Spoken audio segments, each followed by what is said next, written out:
Halo, perkenalkan nama saya Maria Eldawati Siotang dari Fakultas Ekonomi, Prodi Manajemen kelas 1D, Universitas Widyagama Mahakam Samarinda. Di sini saya akan menjelaskan salah satu mata kuliah Ekonomi Lingkungan dengan tema pencemaran lingkungan dikarenakan sampah.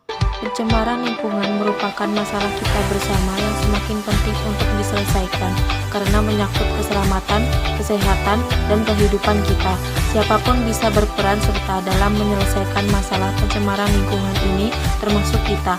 Dimulai dari lingkungan yang terkecil, diri kita sendiri, sampai ke lingkungan yang lebih luas. Salah satu faktor yang menyebabkan rusaknya lingkungan hidup yang sampai saat ini masih tetap menjadi masalah besar bagi bangsa Indonesia adalah pembuangan sampah. Sampah-sampah itu diangkut oleh truk-truk khusus yang dibuang atau ditumpuk begitu saja di tempat yang sudah disediakan tanpa diapa-apakan lagi. Hal tersebut tentunya sangat berpengaruh terhadap lingkungan sekitar, di mana lingkungan menjadi kotor dan sampah yang membusuk akan menjadi bibit penyakit di kemudian hari. Sampah organik atau sampah yang dapat diurai. Sampah organik yaitu sampah yang mudah membusuk seperti sisa makanan, sayuran, daun-daun kering, dan sebagainya. Sampah ini dapat diolah lebih lanjut menjadi kompos. Sampah anorganik adalah sampah yang tidak dapat terurai. Sampah yang tidak mudah membusuk seperti plastik wadah pembungkus makanan, kertas, plastik mainan, botol, dan gelas minuman, kaleng, kayu, dan sebagainya. Yang biasa kita sering jumpai adalah botol yang dijadikan bahan kerajinan seperti tempat tisu, kotak pensil, dan lain-lain.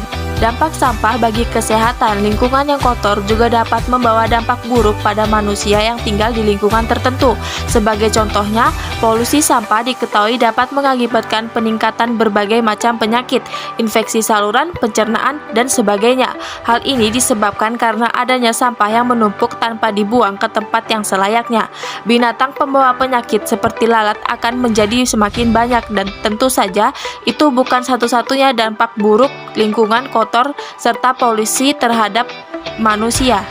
Dampak sampah terhadap lingkungan: pencemaran udara. Sampah yang menumpuk dan tidak segera terangkut merupakan sumber bau tidak sedap yang memberi efek buruk bagi daerah sensitif sekitarnya, seperti permukiman, perbelanjaan, rekreasi, dan lain-lain. Pembakaran sampah seringkali terjadi pada sumber dan lokasi pengumpulan, terutama bila terjadi penundaan proses pengangkutan sehingga menyebabkan kapasitas tempat terlampaui. Asap yang timbul sangat berpotensi menimbulkan gangguan bagi lingkungan sekitarnya. Pencemaran air, prasarana dan sarana pengumpulan yang terbuka saat potensial menghasilkan lindi, terutama pada saat turun hujan. Aliran lindi ke saluran atau tanah sekitarnya akan menyebabkan terjadinya pencemaran.